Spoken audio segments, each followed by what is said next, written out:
I have in my hands the House and County sales data for the month of February 2025 versus 2024. So we're going to be going over, this is my series on the market updates. We're just going to go over House and County. I've already done Monroe County and Bibb County. If you're interested in the other counties, just let me know. I might do like a quick little short for them.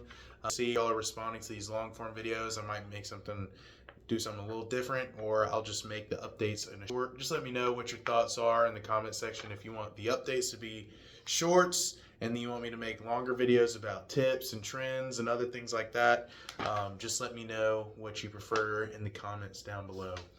So let's get right to it. New listings for February 2025, the month of February, versus the month of February 2024 for House and County.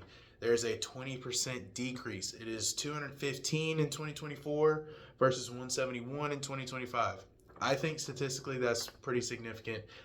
This is just to show that in a county like Bibb County, where you have a lot more less desirable real estate because of condition, we have a lot of older houses, a lot of more investment property type of homes.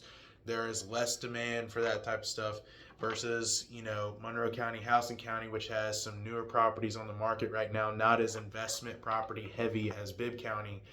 There is less supply. So what we take from that, as a homeowner, as a home seller, there is less supply of viable homes on the market that were on the market from February. Now we're behind. We're in April right now. This is February, but we can only do with the data that we have available. March hasn't been made available yet, but this is based on February. So pending sales for February 2025 versus February 2024, they were also down. So pending sales were down 160. Pending sales were 164 in 2024 for the month of February. Pending sales in February of 2025 was 129. So that's a 21% decrease. That's also a bit significant. Like, that's kind of a weird thing to think about. So we have less homes for sale, but also less homes going under contract. So maybe we're not looking at the same situation as Bibb County, where we have more listings and less pendings, which means that there's less demand and there's more supply. But there's also decreasing demand and decreasing supply. So maybe it's just a contraction in that market that's happening. Closed sales for 2024 was, February of 2024 was 131 for that month. And for February of this year is at 124. I don't really think that's very statistically significant. So maybe we're blowing the pending sales out of proportion. I don't know. That's just something kind of interesting to see, that the amount of actual sales themselves did not decrease, like the amount of closings, but the amount of people putting houses under contract for the month of February actually did decrease. So I think that's that's pretty significant. Let's see here. Days on market until sale.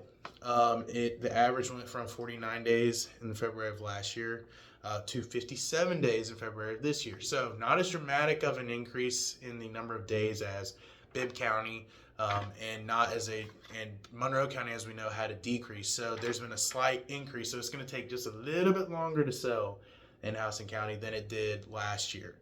But let's look at this. Median sales price for the month of February last year was $263,900, so basically $264,000 versus $277,000 this year. So the house sale in the middle, all the sales, was up $13,000.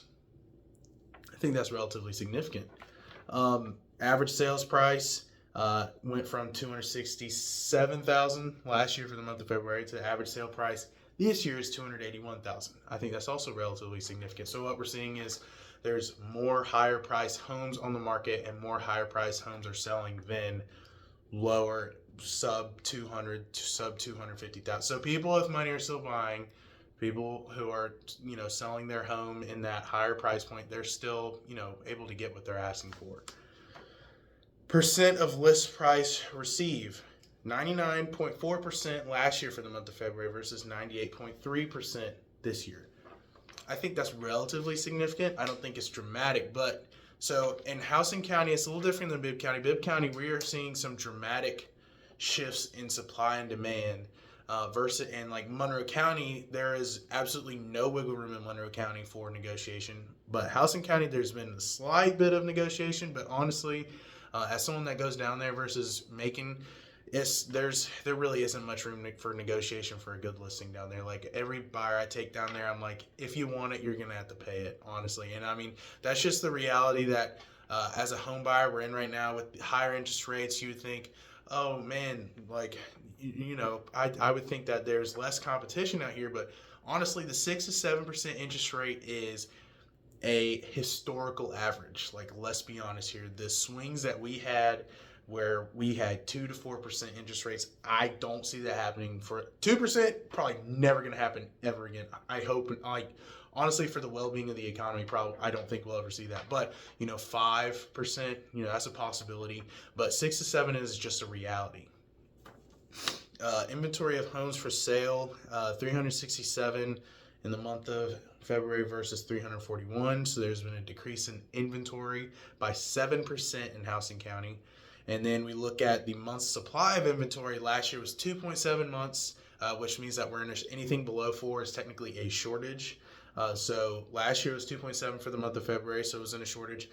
This February of this year was 2.3 months of inventory. So that's a 15% decrease. That's a significant shortage, and I think that's a significant change. So what this is telling us is that there is much less supply than there was before, and I definitely think that is noticeable as someone who's been showing buyers homes in the Houston County area.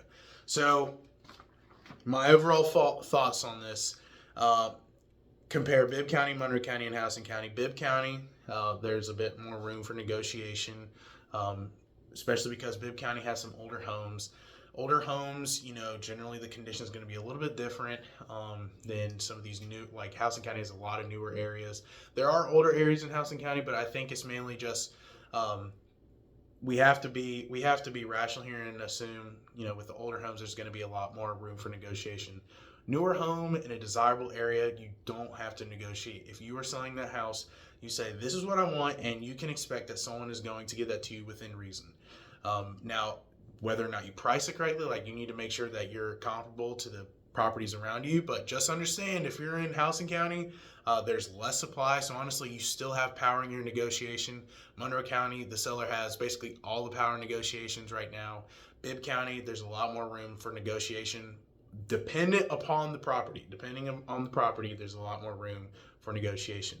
This is not a rule across the board. Real estate is a very local market. It's a very local industry. So when everyone freaks about these national trends, like, oh, look, Florida and Texas are going through a housing crash right now. Oh, well, Florida is not Georgia, okay? And Texas is not Georgia. So what we got going on here is we have a shortage in a lot of the desirable areas that people are trying to buy houses in. In our little pocket of the universe, just understand, Macon, a little more room for negotiation. Monroe County, no room for negotiation. Houston County, there's not as much supply, so you honestly don't have much room for negotiation when you're searching for a house. All right.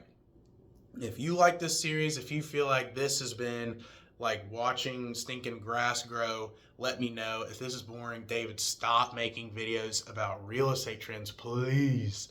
Just let me know. Tell me what you think I should be talking about next. I think I'm going to start a series on investment properties. I already had some videos I made on my Instagram, but I think I'm going to flesh it out here. But please like and subscribe and leave your thoughts down below. Thank you.